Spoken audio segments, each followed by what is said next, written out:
विद्यार्थियों नमस्कार। आप सबका संस्कृत की इस क्लास में स्वागत है। जैसा कि आपको विदित है, हम लघु सिद्धांत कौमुदी का अध्ययन कर रहे थे और लघु सिद्धांत कौमुदी में हम हल संधि प्रकरण पढ़ रहे थे। हल संधि में कुछ सूत्रों का हमने अध्ययन कर लिया था और अब उससे आगे हम देखेंगे। देखिए, सस छोटी ये सूत्र हमने पढ़ लिया था। इसके बाद वार्तिक छत्वम अमिति वाच्यम तच्छलोकेन ये भी हमने पढ़ लिया था। अम परे होने पर पदांत झय से परे शकार के स्थान पर विकल्प से छकार होता है। तो यहाँ तद प्लस श्लोकेन ये रूप सिद्धि है, उदाहरण है। यहाँ तद में द है, उसके बाद श है। अब देखिए, इस्तो शचुना शचु जो सूत्र हमने पहले पढ़ा है, इस सूत्र से इस दकार को जकार आदेश हो जाएगा, तो त ज श्लोकेन ये रूप बन जाएगा। अब इसके बाद खरीच सूत्र लगेगा और खरीच सूत्र से जकार को चकार आदेश हो जाएगा, तो त च श्लोकेन हो जाएगा। फिर झय चकार के पश्चात शकार आने के कारण और शकार के बाद अम होने के कारण यहाँ इस वार्तिक से इस जो श है, इस श को छ हो जाएगा, तो तच्छलोकेन ये रूप सिद्ध होता है। और जहाँ नहीं होगा अभाव पक्ष में, वहाँ तच्छलोकेन यही रूप रह जाएगा। इसका हमने अध्ययन कर लिया था और इसके बाद जो नया सूत्र है वो है मो अनुस्वार है। मान्तस्य पदस्य अनुस्वारो हलि हरिम वंदे। मकार के स्थान पर अनुस्वार आदेश होता है। अनुस्वार कहते हैं ऊपर जो बिंदी होती है उसको। अब मकार के स्थान पर अनुस्वार होता है, कब होता है, कैसे होता है? देखिए कि हल परे होने पर मकारांत पद के स्थान पर अनुस्वार आदेश होता है। ये जो सूत्र है वो संपूर्ण मकारांत पद के स्थान पर अनुस्वार आदेश करता है। किंतु अलवंत्यस्य सूत्र यह कहता है कि संपूर्ण मकारांत पद के स्थान पर न करके आप अंतिम अल यानी जो अंतिम मकार है उसके स्थान पर ही अनुस्वार करिए। तो हरिम वंदे, हरिम प्लस वंदे ये संधि विच्छेद हो जाएगा। ये मकारांत पद है। इसके बाद वह जो है हल है। इस संपूर्ण मकारांत पद को अनुस्वार आदेश होता है, किंतु उससे हमारी सिद्धि नहीं बन रही थी। तो ऐसी स्थिति में अलवंत्यस्य जो सूत्र है वो यह कहता है कि अंतिम मकार के स्थान पर आप अनुस्वार कर दीजिए। तो अंतिम म जो है इसके स्थान पर अनुस्वार कर देंगे तो हरिम वंदे ये रूप सिद्ध हो जाएगा।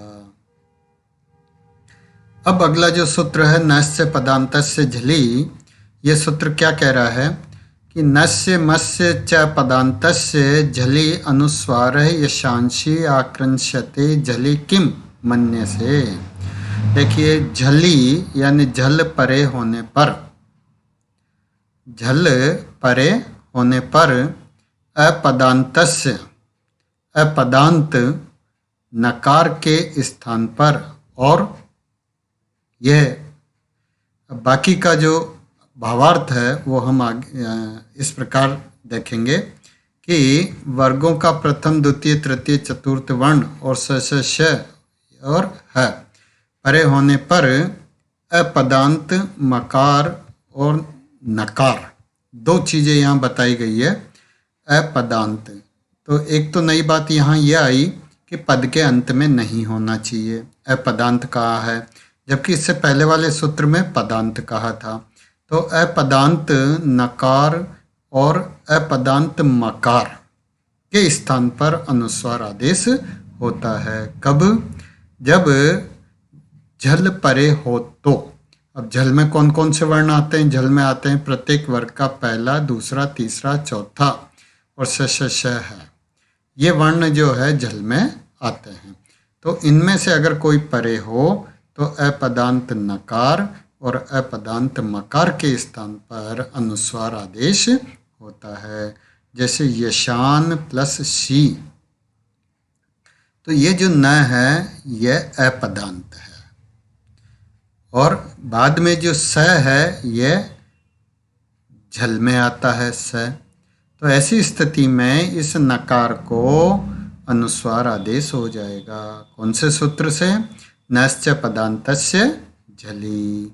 तो नकार को अनुस्वार करने पर यशान शी रूप सिद्ध हो जाता है। इसी तरह आक्रंशते, आक्रम प्लस शते। अब यहाँ आक्रम में मैं जो है अपदांत है और उसके बाद स है। स जो है झल में आता है। तो ऐसी स्थिति में मकार को अनुस्वार करने पर कौन से सूत्र से होगा ये अनुस्वार? नश्च पदांतस्य झली सूत्र से। तो आक्रंशते रूप सिद्ध होता है। अब जो अगला सूत्र है वो है अनुस्वारस्य यई पर सवर्ण है। अनुस्वारस्य यई पर सवर्ण है। इसका जो अर्थ है वो स्पष्ट लग रहा है। कैसे?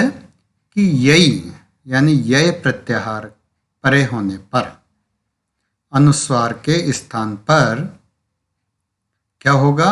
पर सवर्ण, सवर्ण आदेश होता है। यह प्रत्याहार जिसके अंतर्गत वर्णों के समस्त वर्ण, वर्गों के समस्त वर्ण तथा य व र ल आते हैं। अब देखिए ये सूत्र और स्पष्ट तरीके से हम समझते हैं कि अपदांत अनुस्वार के स्थान पर क्या? यही वर्ण परे होने पर नकार, क वर्गस्थ वर्ण परे होने पर नकार, च वर्ग का कोई वर्ण परे हो तो नकार, और ट वर्ग का कोई वर्ण परे हो तो नकार, और त वर्ग का कोई वर्ण परे हो तो नकार, और प वर्ग का कोई वर्ण परे हो तो मकार। ल परे हो तो ल, और व परे हो तो व, और य परे हो तो य आदेश होता है। कहने का मतलब यह है कि यय प्रत्याहार के वर्ण परे होने पर अनुस्वार के स्थान पर सवर्ण बाद वाले वर्ण से समानता रखने वाला वर्ण आदेश होता है। जैसे शांत है, इसका संधि विच्छेद होगा शाम प्लस तह। ये जो म है अपदांत है, पदांत नहीं है, अपदांत है। तो पहले तो इसको हमें अनुस्वार बनाना पड़ेगा जो कि पूर्व सूत्र से बनेगा। कौन सा था पहले वाला सूत्र? नश्च पदांतस्य झली। तो इस सूत्र से इस म को अनुस्वार आदेश होता है। अनुस्वार होने के बाद क्या रूप बन गया? शाम प्लस तह। फिर अनुस्वार से यही पर सवर्ण सूत्र से इसको पर सवर्ण यानी जो तय है इसका सवर्ण यानी इसी वर्ग का पंचम अक्षर न हो जाएगा, तो रूप बन जाएगा शांत है।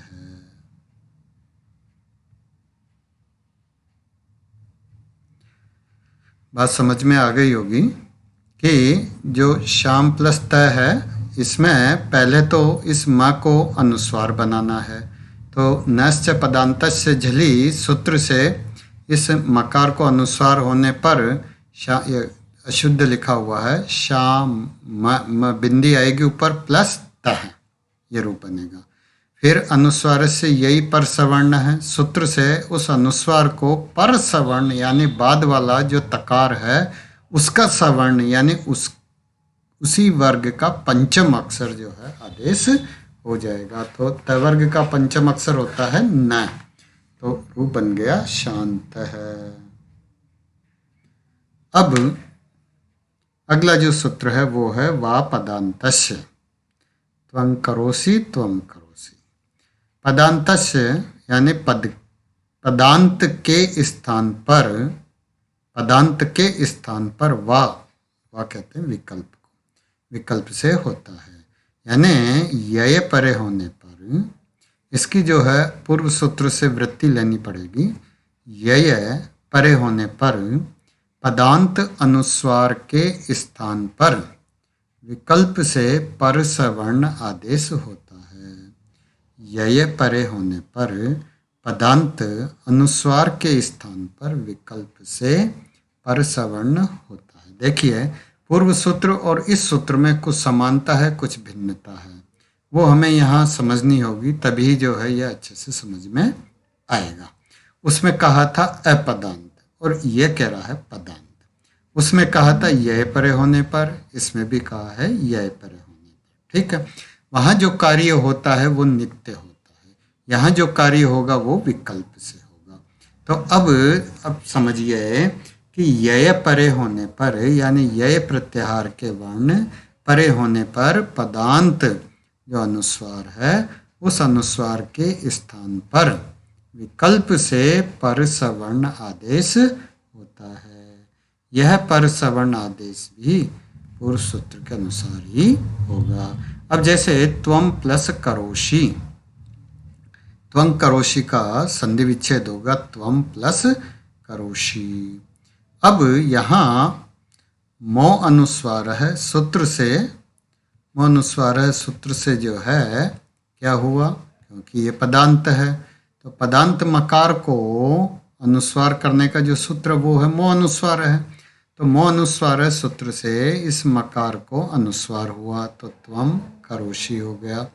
फिर वा पदांतस्य सूत्र से इस अनुस्वार को क्या हुआ, विकल्प से पर सवर्ण होगा। पर सवर्ण का मतलब है कि जो क है इसी वर्ग का पंचम अक्षर, तो जहाँ होगा वहाँ त्वं करोषि बन जाएगा और जहाँ पर सवर्ण नहीं होगा वहाँ त्वं करोषि रूप सिद्ध रह जाएगा।